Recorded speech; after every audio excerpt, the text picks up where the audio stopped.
मैं मांग करता हूं कि राजस्थान के बेरोजगार युवाओं के हक की रक्षा करे सदन। कि आपसे मांग करता हूं गरीब मजदूर और जो किराएदार है उसके हक की रक्षा करे सदन। बड़े लोग विदेशों से एक बीमारी लेकर के यहाँ आ गई और जान पर आ पड़ी गरीब और मेहनत कश मिडिल क्लास लोगों के ऊपर।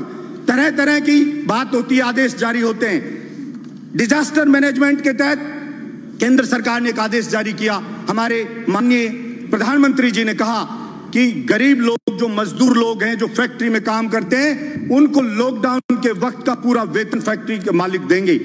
लेकिन एक भी गरीब को, हिंदुस्तान को, अगर सच्चाई आप जानना चाहते हैं तो आपने बोला, और स्टेट गवर्नमेंट ने भी, मैं कोई पक्ष नहीं लूंगा, अगर गलती स्टेट गवर्नमेंट की होगी तो निश्चित रूप से छाती ठोक के विरोध भी करके मैं बोलूंगा कि यह चीज गलत है। हिंदुस्तान की सभी स्टेट गवर्नमेंट ने आदेश जारी कर दिया, डायरेक्शन जारी कर दिए कि हां सबको लॉकडाउन के वक्त का वेतन दिया जाएगा, लेकिन एक को भी नहीं मिला, एक भी आदमी को। इसलिए मैं मांग करता हूं इस सदन के अंदर कि आप कोई बिल लेके आए और आप बिल्कुल इस चीज के लिए स्ट्रिक्टली उसको जारी करवाएं। केवल बोलने से सस्ती लोकप्रियता हासिल करके पीछा नहीं छूटेगा।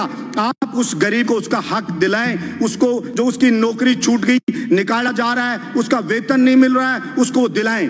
स्कूल लगी नहीं एक दिन भी, मैंने कभी नहीं सुना कि ऐसा हो सकता है एक दिन बच्चा स्कूल में नहीं गया, कोई टीचर ने उसको पढ़ाया नहीं है। गरीब मजदूर है, महंगी महंगी फीस है, उसके घर पे रोज कॉल आ रहे हैं और आप ऑनलाइन क्लास चालू कर दी तो उसको बेइज्जत किया जाता है। उस गरीब मजदूर के बच्चे को, फलाना लड़के आपकी फीस जमा नहीं हुई है, आपके पेरेंट्स को बोलिए फीस जमा कराएं। मैं कहना चाहता हूं इस सदन के अंदर एक भी व्यक्ति ने इस बात पर चर्चा नहीं की अब भाई इस गरीब की स्कूल की फीस कैसे माफ होगी।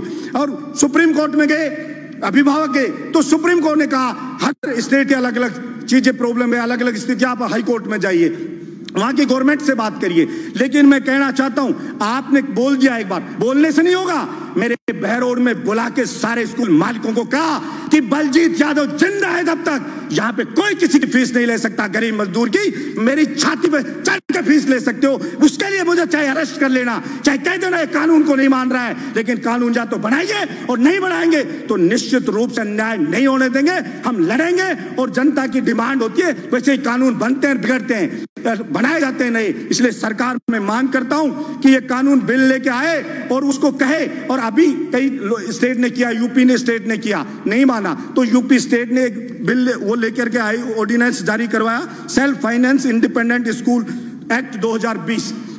क्योंकि स्कूल मालिक को अगर आप कुछ नहीं कहोगे तो वो रुकेगा नहीं, केवल आपके भाषण से कहने से नहीं रुकेगा। आपको कोई भी ऑर्डिनेंस लेकर के आइए, जारी करिए, कोई एक्ट बनाइए तो आप कह सकते हो। ये कतई भी व्यवहारिक नहीं है कि एक दिन भी कोई स्कूल बच्चा गया नहीं और उससे फीस ली जाएगी। मकान किराया, सभापति महोदय, गरीब का, किसान का बेटा यहाँ कोचिंग करता, तैयारी करता है, वो बेचारा कॉलेज यूनिवर्सिटी में पढ़ता है, किराए पे मकान लेके रहता है। आपने लॉकडाउन कर दिया, वो अपने घर पे अटक गया, उसका सामान पड़ा है यहाँ पे मकान मालिक के पास। मकान मालिक कह रहा है कि मुझे किराया चाहिए लॉकडाउन के वक्त का भी। वो कैसे किराया दे? वो किसान, उस बेचारे के कमाई बंद, फसल उसकी उजड़ गई, मजदूर की फैक्ट्री में नौकरी छूट गई, सब कुछ बर्बाद हो गया उसका। और फिर उससे कह रहा बिजली का बिल आ रहा है, वो बिजली का बिल माफ करना चाहिए उसका। और वो मकान किराया, आप अगर कोई वास्तव में नीडी है, वास्तव में कोई गरीब है, मकान मालिक कि उसके सब कुछ उसी पर चलता है, तो सरकार सर्वे करवाए और केंद्र सरकार और स्टेट गवर्नमेंट मिलकर के वो मकान किराया दे। कोई बहुत ज्यादा किराया नहीं है।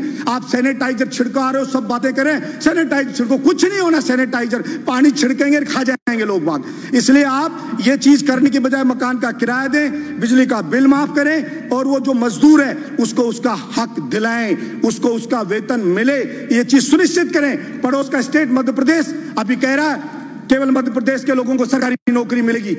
मैंने पहले भी पिछले सदन में इस बात को उठाया था। 21 स्टेट हिंदुस्तान के ऐसे हैं जिसके अंदर राजस्थान के जो अभ्यर्थी हैं उनके सिलेक्शन की जो परसेंटेज देखो 0 है, वहां नहीं लिया जा रहा है। अगर या तो हो कि पूरे हिंदुस्तान में कोई भी स्टेट ये बाउंड नहीं करे कि हमारे स्टेट का आदमी नौकरी लगेगा, और अगर लगेगा तो राजस्थान के जवान के साथ फिर अन्याय बर्दाश्त नहीं किया जाएगा। सरकार जहां भी कानून लेके आए, सारा ठेका राजस्थान के युवा ने नहीं उठा रखा कि सारी की सारी कीमत राजस्थान का युवा उठाएगा।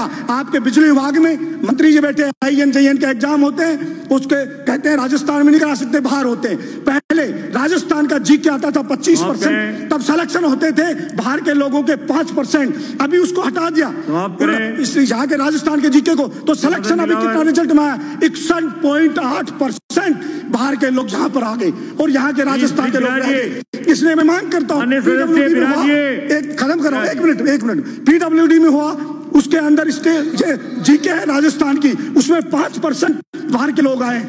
मांग करता हूं कि राजस्थान के बेरोजगार युवाओं के हक की रक्षा करे सदन, ये आपसे मांग करता हूं। गरीब मजदूर और जो किराएदार है उसके हक की रक्षा करे सदन, ये मैं मांग करता हूं और इसके ऊपर बिल लाया जाना चाहिए, ये मैं मांग करता हूं। धन्यवाद सभापति महोदय।